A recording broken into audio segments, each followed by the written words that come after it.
My value proposition at my consulting firm, Agency Ops Advantage, is that I help agency principals increase valuations by 20% and get their sanity back.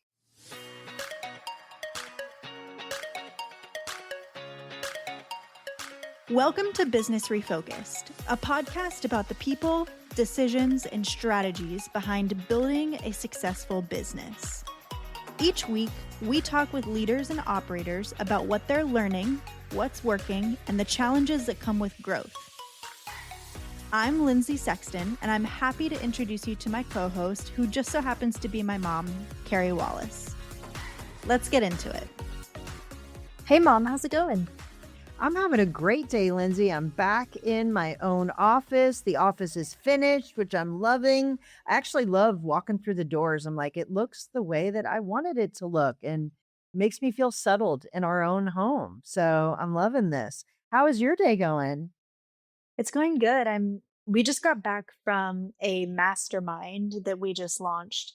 And I always come back from those inspired by how agencies are approaching their business, but also like inspired about our own business. Like, oh, this agency's doing this to their website. Like, I need to do that. Or this agency, is doing whatever. How can I relate that to agency focus? So as much as we're there to help them learn and soak up some good tidbits, I feel like I also soak up just as much good tidbits from them without even doing a hot seat. It's like the best I of both know we worlds. I didn't don't have have to to do be a the hot hot seat. seat and we were able to benefit from it. But I agree, like you're in a room with a whole bunch of business owners and you're all thinking about how do I move to the next level? How do I create the experience for my clients that I want and also the experience for my team and for myself that I want inside Mhm. our business, which is a perfect segue to our guest today, I'd say. What do you think, Linz?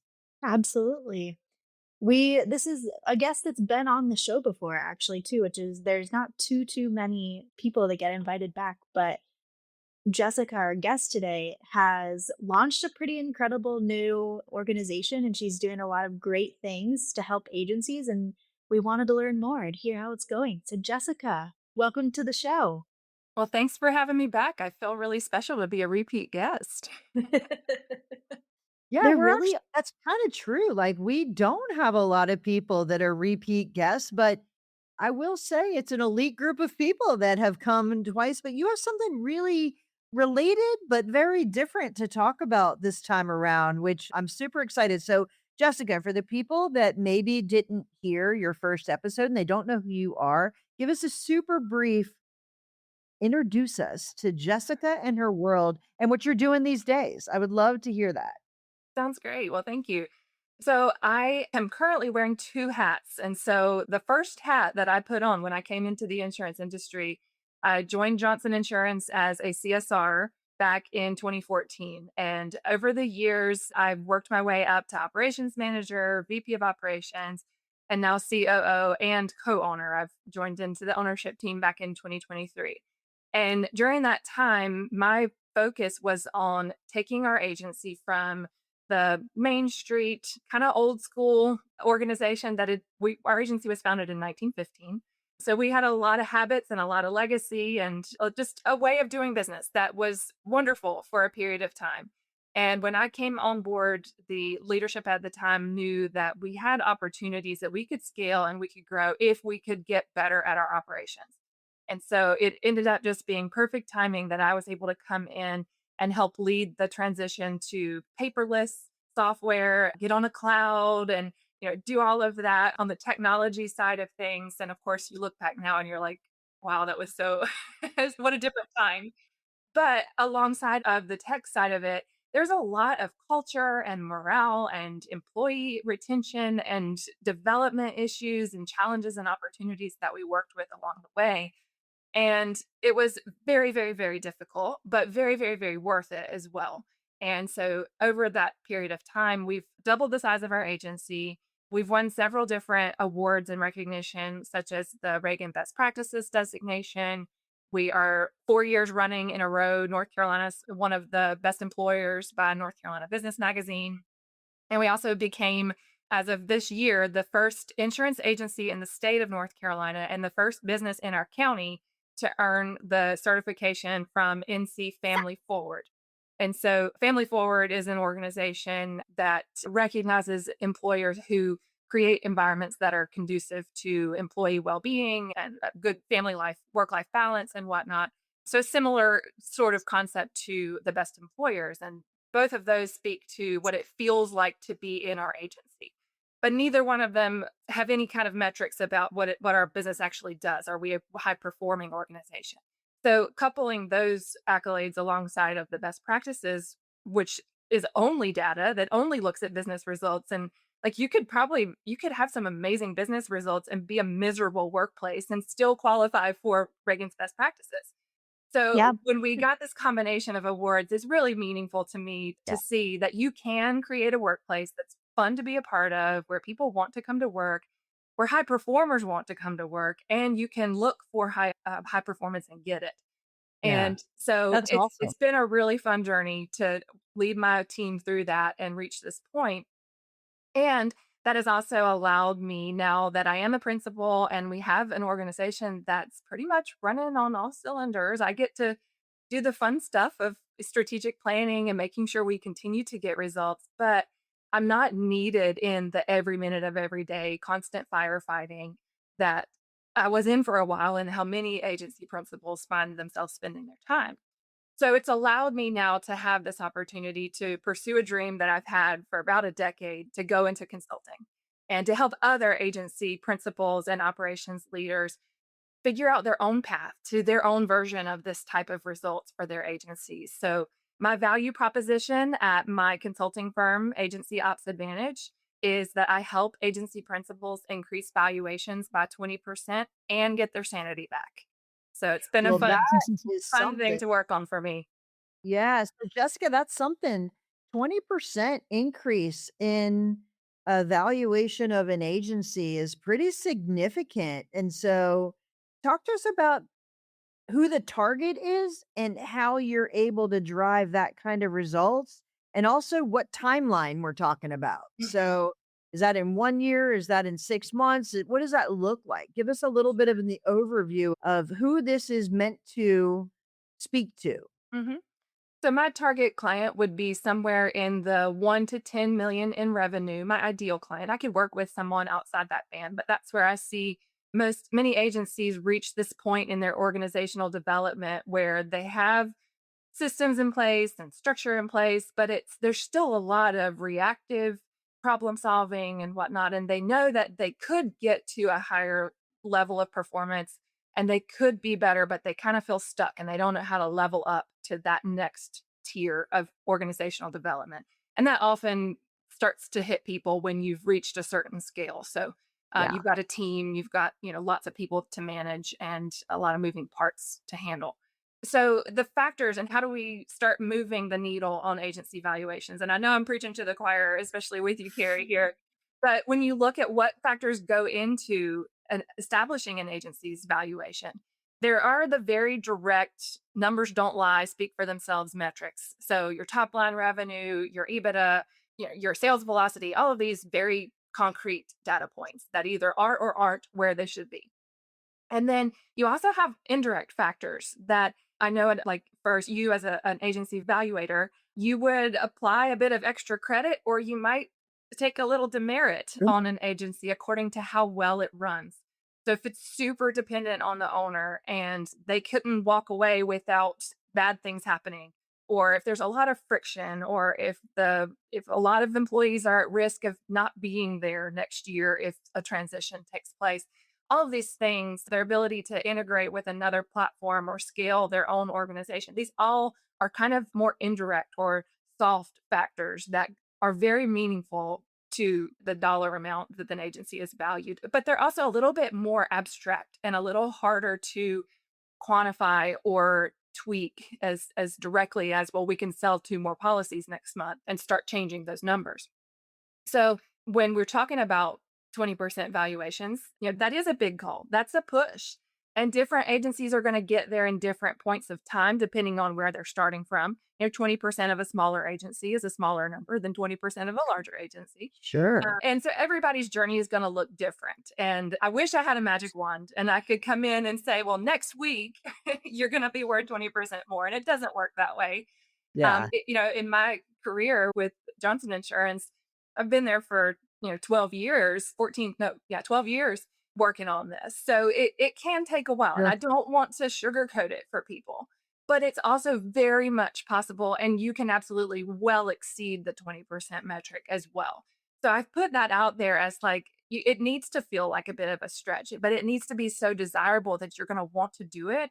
And then I would Yeah. work with clients one on one to start building, helping them build that tailored custom plan of what that would actually look like.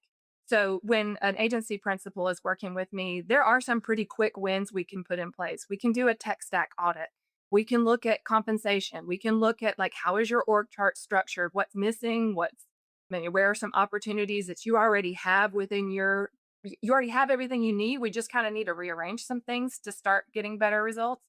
And then there's some other things that maybe would take a little bit more time that are cultural issues and more systemic how we do things that would be something you would continue working on beyond the scope of direct engagement with me, but you have a plan and now you know what you need to be Yeah. doing. Yeah. I think one of the most important things to make a distinction on, and I've been thinking about this a ton lately as we've been doing masterminds, as I've been talking to more agency owners who are paying attention to their agency's like value without being ready to sell at this exact moment. Like all of the things that you're saying are just good business operations, right? They set you up in order to reinvest in your agency, to be able to invest in other agencies, to be able to be nimble and move if you need to, right? Like, what if something happens? A good perpetuation plan. So, all the things that you're saying, while we are talking about agency value, it's not about I'm looking to sell right now, right? Like, it's about just running a good business operation. Yes, absolutely. I really think if you're an agency principal, whoever you are, there's really only three things that you might be thinking about in the next 5 years or so. You might be wanting to sell, in which case your agency valuation is of utmost importance to you, and start working on it now because like we said, some of these things take time to really run through. You might be wanting to buy and not sell. And so if your own house is not in order, if your everything's on fire all the time, you just don't have the bandwidth and the capacity to integrate another organization into your team and have that go well. I'm sure you've talked to people that have learned that the hard way. All Yes, Yes. looks we good on have. paper, but Yes. in real life, it's a nightmare. Yeah. So getting your house in order and increasing and streamlining your operations, learning to think strategically about your operations, it puts you in a position to more with more confidence come in and take an organization in and start getting the return on investment much faster because you've done it yourself. Now you can bring in another agency and do it with them, or you may just want to hold. You might just want to keep doing what you're doing. And the unfortunate reality is, I believe we're living in such a unique time in the world and in the market of insurance agencies in general that if you just want to keep doing what you're doing, you have to do something different. You can't keep doing what you've been doing if you want to keep doing what you've been doing. And so, if your idea is that you want to keep growing your agency and being relevant and having a presence in your market, you're going to have to get more strategic about how you think about your agency's operations, technology, people, all of that. It requires a whole new degree of care and attention to really do well. And I would Yeah. say, even in that case, if you're just planning to keep doing what you're doing, most likely your agency is the single largest piece of your personal net worth. It's your most valuable asset. And so why wouldn't you want to maximize the value? I mean, what do you Yeah. like? That's Preaching to the kind of simple. choir. Yeah, I was gonna Yeah. say, I think I've said that statement that it's probably, if it's not the largest asset in your portfolio, it's at least in the top 5. And Yes. why in the world would you not think about it the same way as you think about taking care of any other asset that you have. That's And right. and it's really interesting to me that sometimes when you put it in those terms, it's crazy to think that you're not doing a health checkup. It's crazy to think that you're not knowing what that value is and what the levers are in order to maximize it. And also in this industry, there's some trigger points where it's difficult to get over a hump. And it does require thinking differently. You know, there's 40,000 independent or 39,000 independent insurance agencies in this country. And 83% of them are under 1.25 million in revenue. Why is that? And what are the decisions you need to make when you're at 500,000 to get to 750 or 750 to get to 1.25 million? And then again, how do I get from 1.5 million to 2.5 million? Big trigger point of when you start to add in different levels of management. Different, like where does the hats become they have to be individual hats than multiple hats? So I think these are some of the things that you're working on helping an owner identify when is the right time? What should I do? How should I do it? What are all the options in front of me? And the reality is, Jessica, the average agency owner, you're not going to other agencies and asking these questions to them. So it can be a really lonely journey. Yes. And having someone to bounce those ideas off of becomes really cool. So, talk to us about what does the engagement even look like?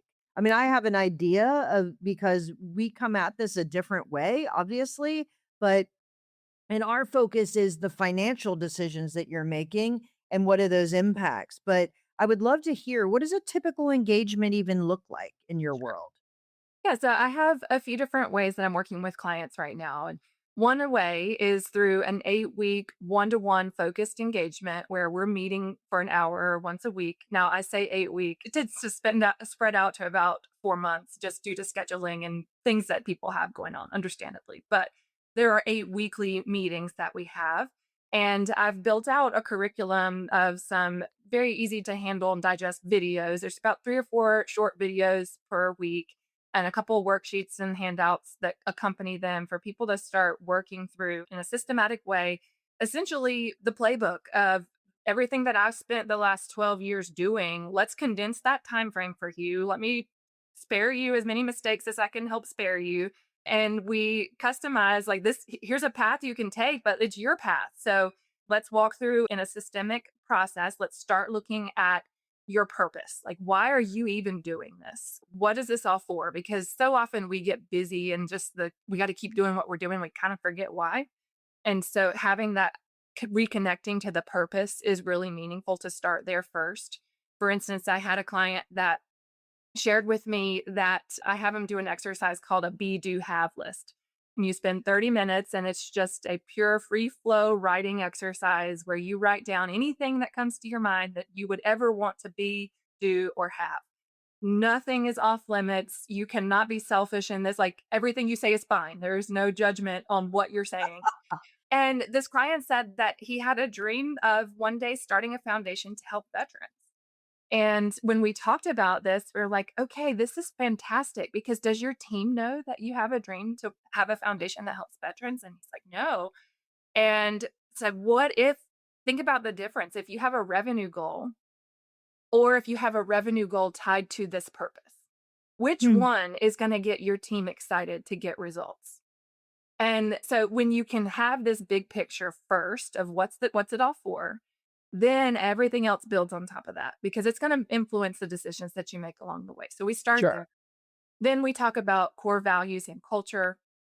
We spend a whole week talking about change management, and I view change management as sales.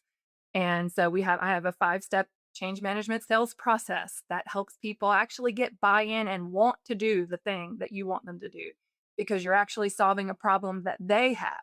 So it's not just, well, I need to Sure. save money or I need to make this change. We learn to shift that and see, well, how does this impact the person that's involved and what are they missing out on? And how do I help them see that this is something that would benefit all of us?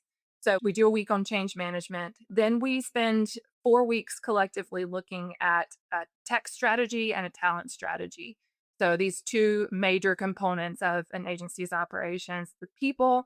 that keep things running, and then the tools and resources they have to do their jobs. And so we spend a lot of time looking at your tech stack and doing an audit of that, talking about a process for evaluating and choosing the correct software, doing some beta testing in a really controlled environment to make sure that you can actually measure your ROI. And then on the staffing side of things, helping them develop scorecards and KPIs for service team members, which is historically a very huge challenge to try to quantify such a what can be subjective role. So, but it can be done. And so we talk through how to do that and implement compensation that's aligned to their scorecards. And then the very last week of that program is just leadership development in general. If we go to the trouble of building this, how do we make sure we keep it? And what does that next level leadership look like for you as the principal? So that's my 8 week, quote unquote, one on one agency principal engagement that I do. And then I also have available it's like special projects consulting where someone might not be either in a position to or quite interested in a full engagement for that whole duration, but they have a very specific need. So I'm working with a client who had decided to work with a particular vendor and had moved some things to them and some processes and systems. And then they're finding they're not quite pleased with them, but now they've got to pull them back and figure out a different plan. And so, yeah, they don't want to make the same mistake twice and keep having things hopping from one thing to another. They want to get it right this time. So we can do Yes. an hourly consulting engagement for special projects as well. Awesome. I love it. Yeah. So, what's been the response from some agents? I'd love to hear like how and what are some of the examples of I know you're giving them as you talk, but what are some of the most rewarding things that have been an outcome of the work that you've done? Because that's kind of how I look at what we do. There's nothing better than feeling like you put your expertise with someone's opportunity and together we've actually done something pretty special together. So I'd love to hear some of the outcomes and some of the things that have been most important to you as you do this work and most fulfilling for you or to your clients, either way. But I could probably, if you asked me that question, I could run through a list of like a million because it's cool. People invite you into something so personal, their business. And honestly, nobody has it all figured out. So it's tough to invite someone in. When you're able to do that and make an impact, it's a pretty cool feeling. So I'd love to hear what yours are. Yes. Well, and I agree with you on all of those points. What comes to mind first is a piece of feedback that I got, which was you helped change my perspective on leadership. And I think that's really huge. I don't take that lightly because leadership is a big deal. And there's plenty of people that will teach on leadership in some capacity or another, and lots of ideas and opinions about what that means. So for someone to tell me that I helped change their perspective on what leadership means was really meaningful to me. And in particular, what he meant by that was how often we as leaders are faced with the temptation of thinking, well, if I said it, they should understand and they should just do it and no questions asked. And if they don't do it, then obviously the problem is with them. Right. Like, just said it one time. Why don't these people get it? Yeah, that temptation as leaders to believe that to be true is very real. And we have so much on our plates, so many things that we're thinking about. We spend a ton of time researching, planning, just deliberating and making a decision that by the time we announce it, we are sold on ourselves that this is the right thing. But we just make an announcement and then we don't understand why people have questions or resist or they forget. And so, especially the change management piece, where I'm encouraging leaders to think differently about how they handle leading change in their organizations. This is not just an announcement or a memo, "Hey, we're doing this now." There's a little bit more that you need to do that shows that you respect and value your employees, that they're part of the team, that you understand you can't do this without them. And in a very respectful way, you're acknowledging them and their contribution. And you're positioning it in a way that says, I want the best for you. And the reality is, if we keep doing what we're doing the way we're doing it and we don't make this change, it's actually not what's best for you because I know that you desire these wonderful things. And the best way for us to get these wonderful things that you desire is to make a change. and to be humble enough to say, I think this is the best way to get this outcome, but I need your help to make sure we're making a good decision. And please come along with me. Let's do what we can to try this, but give me feedback. And if we find that there's something better, I want your input on that so that we can land where we need to be. And it creates a different dynamic between the leader and the team where it's much more collaborative. And I use the analogy of playing tug of war. And if you've got the leadership team on one side of the rope and the whole rest of the agency on the other side, that's not a good way to play tug of war. Mm, But if you've got the leadership team and the agency on one side and a problem on the other, that becomes an unstoppable force. And you are yeah. definitely going to tackle that problem and come out the winners. But the shift in learning how to do that is learning to think differently about what it means to be a leader, how to communicate as a leader, and what people need from you. And I think as far as like what's the biggest meaningful thing about this work for me is when you just step back and you think about people that you know or experiences that you've had as a professional, when you or someone you love is working in an environment where they're frustrated, they don't feel heard, they feel like leadership doesn't give them the resources they need to do their job, or they're, despite the best they could ever do, they won't get rewarded for it. Like there's, when they have a situation where that's their experience of work, what's life like when they get home? They're tired, they're grumpy, they're Yeah, complaining, they're stressed out. There's health effects that can carry on from that. But totally. when you're in an environment where you feel like you're part of something, there's a purpose you're contributing to. If you work hard, you're going to be rewarded. You have people that get your back. Your leader It's all the understands and difference. wants you. Yeah. It's a whole different experience when you're at home, but it's also a huge different experience when you're at work in those environments. And the people that work in organizations that are poorly managed and poorly led, they are not giving their all at work. But Oh, for sure. when you Yeah. create a different environment, those high performers want to work there and they want to get high performance, and it comes back in the return on the business as well. So it's like just Yeah. this wonderful, the whole world gets better when we make business better. It's funny you say that because I listened to a speaker once and he said, panic is something that's contagious. If one person panics, everybody panics and whatever. But calm is also contagious. And Yeah, it's the same in the workplace. If you have people that are very productive, they want to be around other productive people, other happy people, other yeah, just driven people. And if you create an environment that you bring out the best in people, it's going to actually there's no question why you're able to do this consulting because the organization that you built, that's the kind of environment that's been created. And I'm not saying it runs itself, but it's a whole lot better than one that you're constantly putting out fires because it's not that environment and maybe not everyone's showing up in the same way. So yeah. it's a pretty cool thing that you are getting to do here. So Jessica, I'm just curious. You said you're wearing two hats right now. How much time are you dedicating to your consulting? How much time are you dedicating to your agency? What does that look like for you? Because Mhm. I'm also a friend of yours. So I want to make sure, I did that whole multiple hat thing for a really long time. So I'd love to hear how are you balancing that and what does that look like in your world? Yeah, so that's a good question, and that's not something that I probably should sit down and actually time myself because I don't know the actual answer for how much time. I spent a good bit of heavy lifting at the front end of this earlier this year, building out my content for my course, recording those videos and making the worksheets and accompanying materials and whatnot. But now at this stage, it's pretty flexible. And so Nice. I might have a few clients book calls, once a week or so. And it just fits in between everything else that I'm doing. So I actually really like having a foot in both worlds.